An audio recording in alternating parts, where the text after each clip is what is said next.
The magic shop. I had seen the magic shop from afar several times. I had passed it once or twice, a shop window of alluring little objects, magic balls, magic hens, wonderful cones, ventriloquist dolls, the material of the basket trick, packs of cards that looked all right, and all that sort of thing.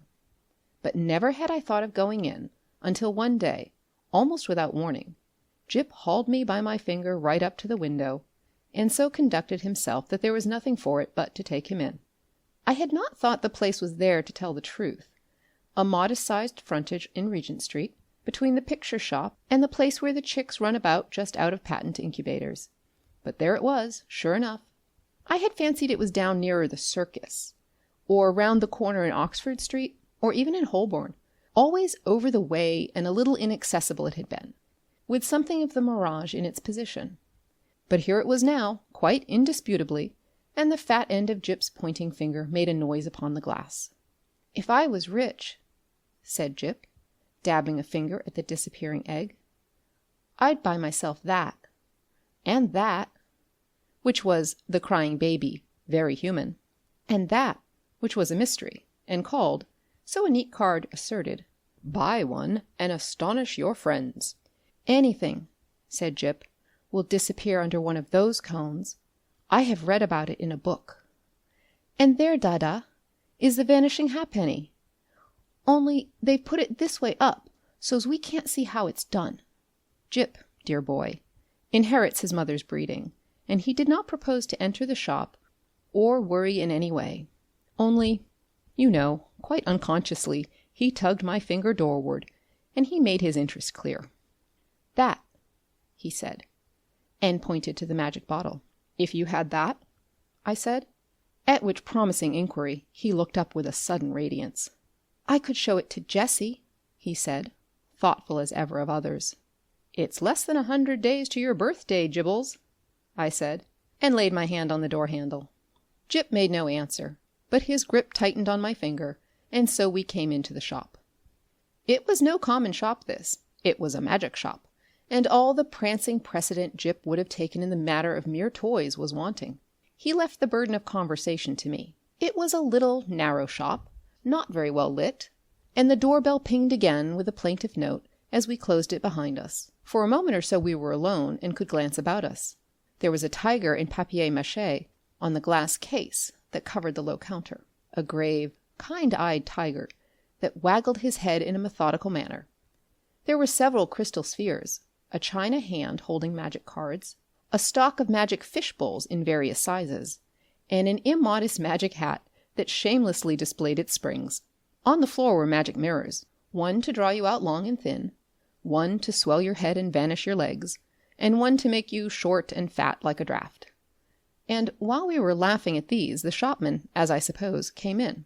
At any rate, there he was behind the counter, a curious, sallow, dark man, with one ear larger than the other, and a chin like the toe-cap of a boot. "What can we have the pleasure?" he said, spreading his long, magic fingers on the glass case. And so with a start we were aware of him. "I want," I said, "to buy my little boy a few simple tricks." "Legerdemain?" he asked. "Mechanical. Domestic." "Anything amusing?" said I. Said the shopman, and scratched his head for a moment as if thinking. Then, quite distinctly, he drew from his head a glass ball. "Something in this way," he said, and held it out. The action was unexpected. I had seen the trick done at entertainments endless times before. It's part of the common stock of conjurers, but I had not expected it here. "That's good," I said with a laugh. "Isn't it?" said the shopman. Jip stretched out his disengaged hand to take this object, and found merely a blank palm. "It's in your pocket," said the shopman. And there it was. "How much will that be?" I asked. "We make no charge for glass balls," said the shopman politely. "We get them." He picked one out of his elbow as he spoke. "Free." He produced another from the back of his neck, and laid it beside its predecessor on the counter. Jip regarded his glass ball sagely, then directed a look of inquiry at the two on the counter, and finally brought his round-eyed scrutiny to the shopman, who smiled. "You may have those too," said the shopman. "If you don't mind one from my mouth, so!" Jip counselled me mutely for a moment, and then in a profound silence put away the 4 balls, resumed my reassuring finger, and nerved himself for the next event. "We get all our smaller tricks in that way," the shopman remarked. I laughed in the manner of one who subscribes to a jest. "Instead of going to the wholesale shop," I said. "Of course, it's cheaper." "In a way," the shopman said, "though we pay in the end, but not so heavily as people suppose. Our larger tricks, and our daily provisions, and all the other things we want, we get out of that hat. And you know, sir, if you'll excuse my saying it, there isn't a wholesale shop. Not for genuine magic goods, sir. I don't know if you noticed our inscription. The Genuine Magic Shop." He drew a business card from his cheek and handed it to me. "Genuine," he said, with his finger on the word, and added, "There is absolutely no deception, sir." He seemed to be carrying out the joke pretty thoroughly, I thought. He turned to Jip with a smile of remarkable affability. "You know, are the right sort of boy." I was surprised at his knowing that, because, in the interests of discipline, we keep it rather a secret even at home. But Jip received it in unflinching silence, keeping a steadfast eye on him. It's only the right sort of boy gets through that doorway. And, as if by way of illustration, there came a rattling at the door, and a squeaking little voice could be faintly heard. "Yar, I want to go in there, Dada. I want to go in there. And then the accents of a downtrodden parent, urging consolations and propitiations. "It's locked, Edward," he said. "But it isn't," said I. "It is, sir," said the shopman. "Always for that sort of child." And as he spoke, we had a glimpse of the other youngster. A little white face, pallid from sweet eating and oversapid food, and distorted by evil passions, a ruthless little egotist, pawing at the enchanted pane. "It's no good, sir," said the shopman, as I moved, with my natural helpfulness doorward, and presently the spoilt child was carried off howling. "How do you manage that?" I said, breathing a little more freely. "Magic," said the shopman, with a careless wave of the hand, and behold, sparks of coloured fire flew out of his fingers and vanished into the shadows of the shop. "You were saying," he said, addressing himself to Jip, "before you came in, that you would like one of our 'Buy One and Astonish Your Friends' boxes." Jip, after a gallant effort, said, "Yes, it's in your pocket." And leaning over the counter, he really had an extraordinarily long body. This amazing person produced the article in the customary conjurer's manner. "Paper," he said, and took a sheet out of the empty hat with the springs. "String." And behold, his mouth was a string box, from which he drew an unending thread, which when he had tied his parcel he bit off, and, it seemed to me, swallowed the ball of string. And then he lit a candle at the nose of one of the ventriloquist's dummies, stuck one of his fingers, which had become sealing wax red, into the flame, and so sealed the parcel. "Then there was the disappearing egg," he remarked, and produced one from within my coat breast and packed it, and also the crying baby, very human.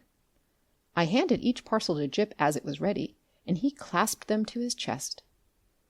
He said very little, but his eyes were eloquent. The clutch of his arms was eloquent. He was the playground of unspeakable emotions.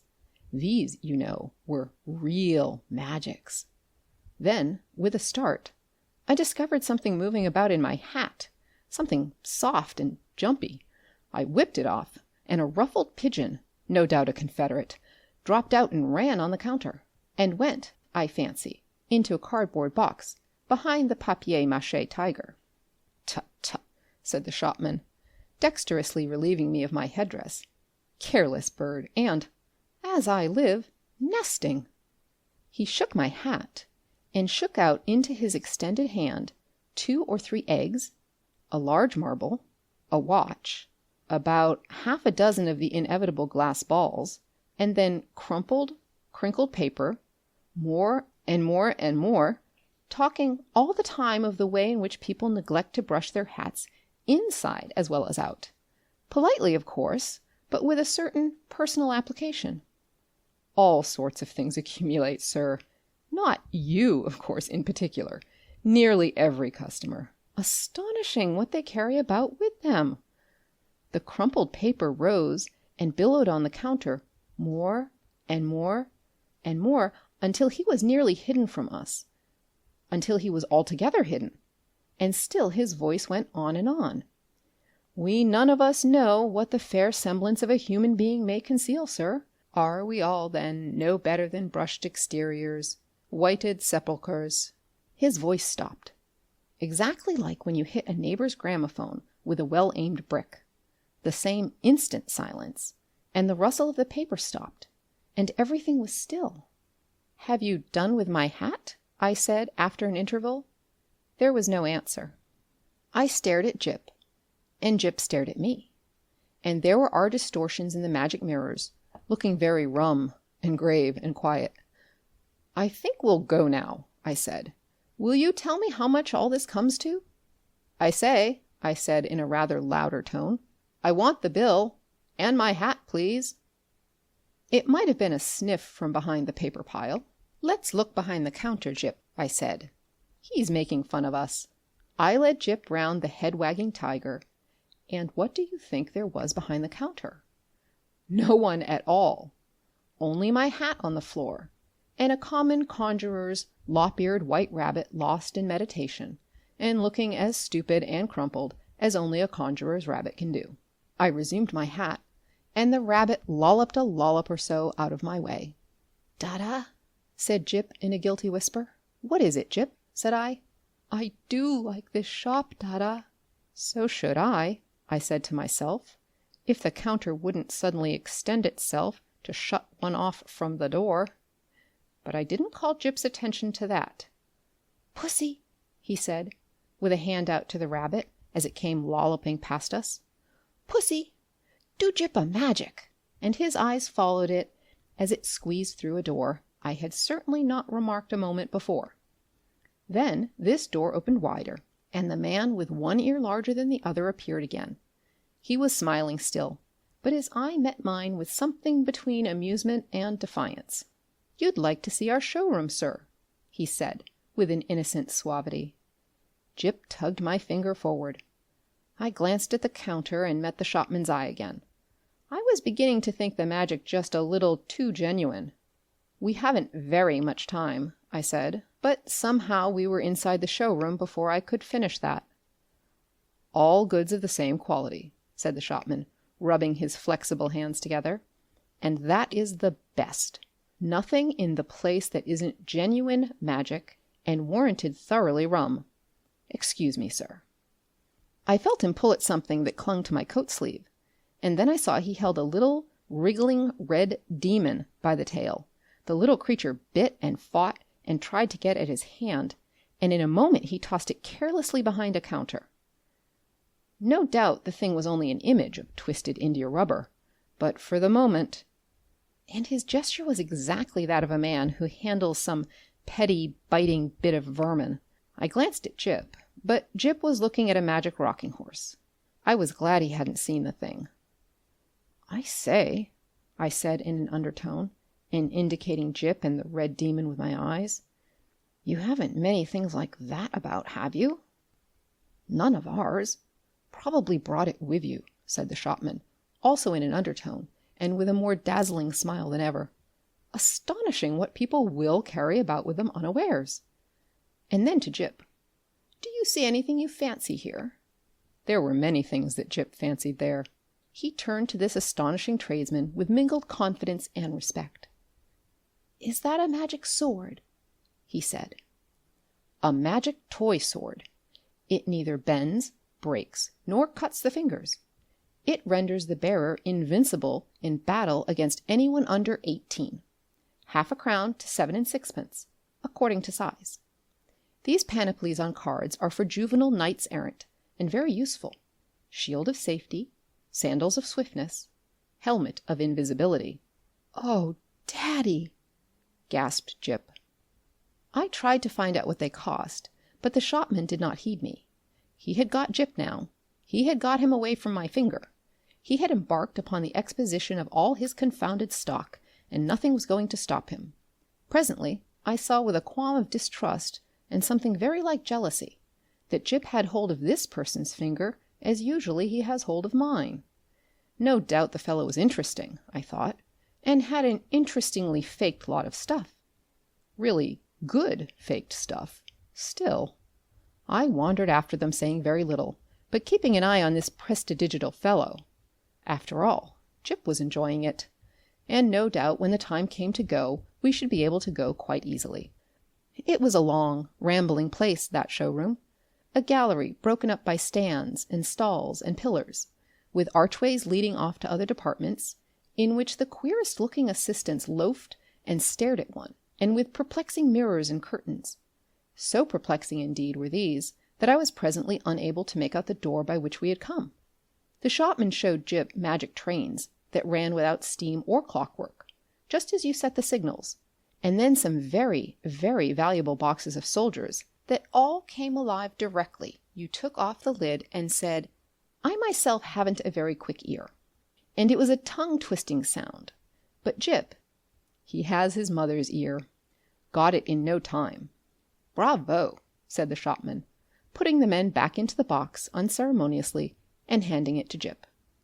"Now," said the shopman, and in a moment Jip had made them all alive again. "You'll take that box?" asked the shopman. "We'll take that box," said I, "unless you charge its full value, in which case it would need a trust magnate." "Dear heart, no." And the shopman swept the little men back again, shut the lid, waved the box in the air, and there it was, in brown paper, tied up and with Jip's full name and address on the paper. The shopman laughed at my amazement. "This is the genuine magic," he said. "The real thing." "It's a little too genuine for my taste," I said again. After that he fell to showing Jip tricks, odd tricks, and still odder the way they were done. He explained them, he turned them inside out, and there was the dear little chap nodding his busy bit of a head in the sagest manner. I did not attend as well as I might. "Hey, presto!" said the magic shopman, and then there would come the clear, small, "Hey, presto!" of the boy. But I was distracted by other things. It was being borne in upon me just how tremendously rum this place was. It was, so to speak, inundated by a sense of rumness. There was something a little rum about the fixtures even, about the ceiling, about the floor, about the casually distributed chairs. I had a queer feeling that whenever I wasn't looking at them straight, they went askew, and moved about, and played a noiseless puss in the corner behind my back. And the cornice had a serpentine design with masks altogether too expressive for proper plaster. Then abruptly my attention was caught by one of the odd-looking assistants. He was some way off and evidently unaware of my presence. I saw a sort of three-quarter length of him over a pile of toys and through an arch. And he was leaning against a pillar in an idle sort of way, doing the most horrid things with his features. The particular horrid thing he did was with his nose. He did it just as though he was idle and wanted to amuse himself. First of all, it was a short, blobby nose. And then, suddenly, he shot it out like a telescope. And then out it flew and became thinner and thinner until it was like a long, red, flexible whip. Like a thing in a nightmare it was. He flourished it about and flung it forth as a fly fisher flings his line. My instant thought was that Jip mustn't see him. I turned about, and there was Jip, quite preoccupied with the shopman, and thinking no evil. They were whispering together and looking at me. Jip was standing on a little stool, and the shopman was holding a sort of big drum in his hand. "Hide and seek, Dada!" cried Jip. "You're he!" And before I could do anything to prevent it, the shopman had clapped the big drum over him. I saw what was up directly. "Take that off!" I cried. "This instant! You'll frighten the boy! Take it off!" The shopman, with the unequal ears, did so without a word, and held the big cylinder towards me to show its emptiness. And the little stool was vacant. In that instant my boy had utterly disappeared. You know perhaps that sinister something that comes like a hand out of the unseen and grips your heart about? You know it takes your common self away and leaves you tense and deliberate, neither slow nor hasty, neither angry nor afraid. So it was with me. I came up to this grinning shopman and kicked his stool aside. "Stop this folly," I said. "Where is my boy?" "You see," he said, still displaying the drum's interior, "there is no deception." I put out my hand to grip him, and he eluded me by a dexterous movement. I snatched again, and he turned from me and pushed open a door to escape. "Stop," I said, and he laughed, receding. I leapt after him into utter darkness. Thud. "Lor, bless my heart! I didn't see you coming, sir." I was in Regent Street, and I had collided with a decent-looking working man, and a yard away, perhaps, and looking a little perplexed with himself, was Gyp. There was some sort of apology, and then Gyp had turned and come to me with a bright little smile, as though for a moment he had missed me. And he was carrying 4 parcels in his arm. He secured immediate possession of my finger. For the second I was rather at a loss. I stared round to see the door of the magic shop, and behold, it was not there. There was no door, no shop, nothing but the common pilaster between the shop where they sell pictures and the window with the chicks. I did the only thing possible in that mental tumult. I walked straight to the curbstone and held up my umbrella for a cab.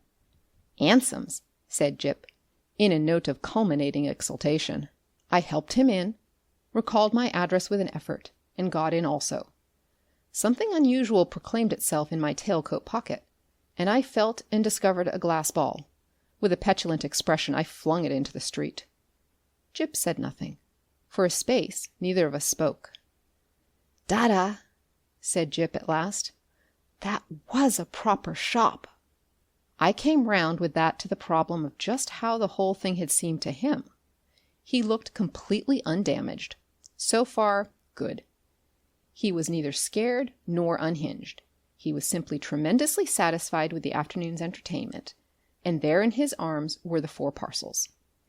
Confound it, what could be in them? I said, "Little boys can't go to shops like that every day." He received this with his usual stoicism, and for a moment I was sorry I was his father and not his mother, and so couldn't suddenly there, coram publico, in our hansom, kiss him. After all, I thought, the thing wasn't so very bad.